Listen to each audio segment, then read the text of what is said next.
If you grew up with endless soup and salad, this story is going to sting. Because Sweet Tomatoes didn't die from bad food. It died from math. And the math is colder than people expect. Sweet Tomatoes, also known as Souplantation in parts of the country, wasn't a gimmick. It was a comfort ritual. Big bowls, warm bread, and the feeling you could finally eat healthy without doing math in your head. And for a long time, it worked. The model is simple on paper. Charge one fixed price, keep the dining room full, and let the buffet experience sell itself through word of mouth.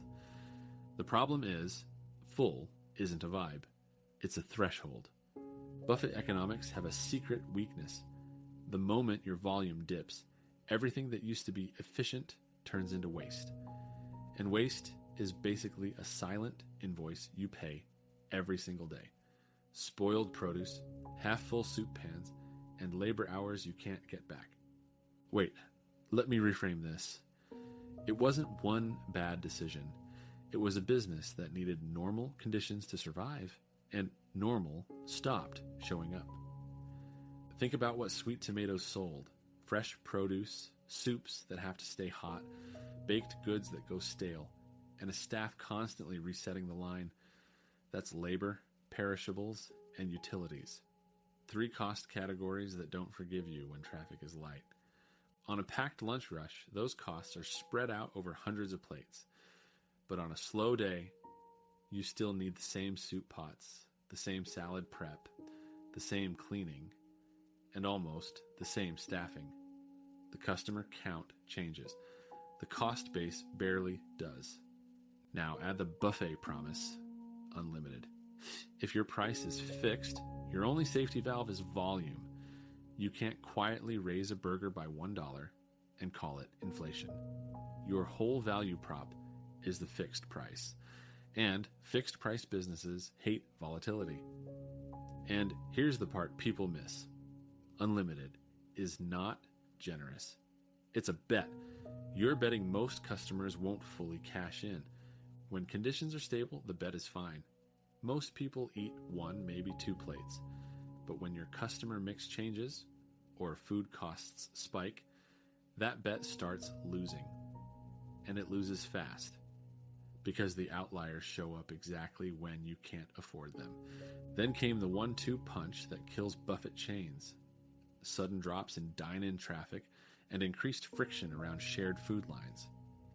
Even if people wanted the food, the experience itself became the problem. Could you pivot a buffet into takeout? Sort of. But the brand promise is the line, the variety, the I'll decide when I see it.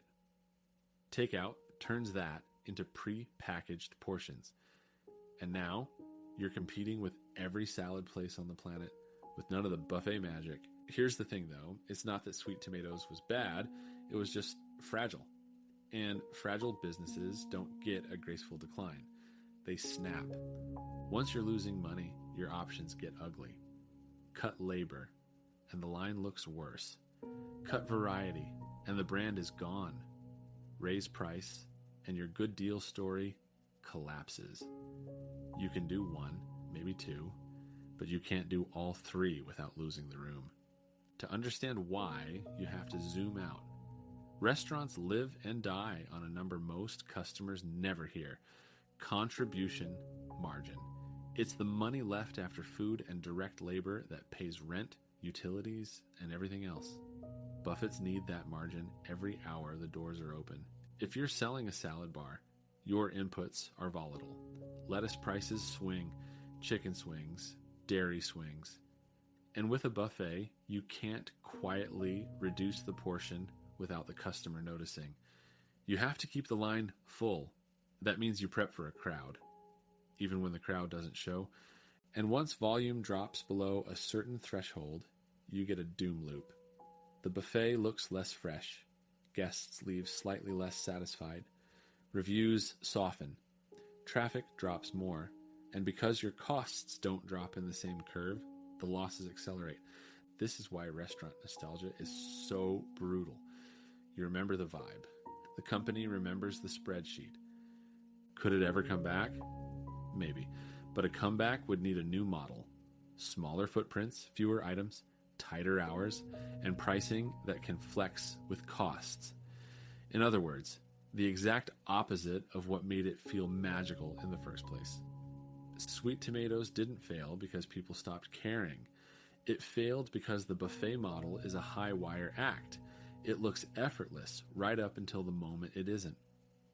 Now, let's talk about the second pressure point: fixed costs. When you operate large dining rooms, your rent and utilities don't care how many guests you served. The lights are still on. The HVAC is still running. The lease is still due. That's why buffet chains chase lunch and dinner rushes so hard.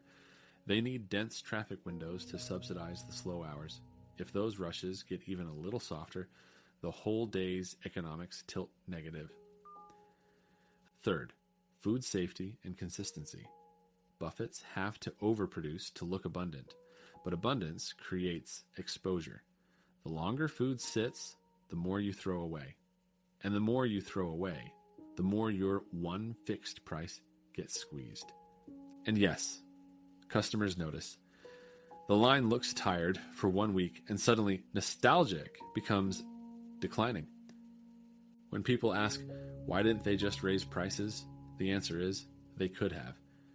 But buffet brands are priced in your head, not just on a menu.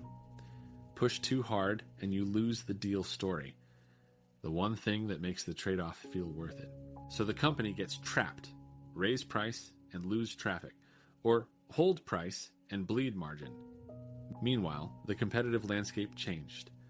People got used to fast casual bowls, delivery, and customization. A buffet is the opposite of customization. It's a shared, predictable line. When the market starts rewarding your exact order, buffets feel old faster than diners expect. And then there's the final gut punch. Once a chain starts closing locations, the brand looks weaker. Customers stop making it part of their routine. Employees leave. Suppliers renegotiate. And each closure makes the next closure easier to justify. That's the riches to rags lesson. Sometimes nothing scandalous happens. A beloved brand can die quietly because the business model has no slack when the world changes.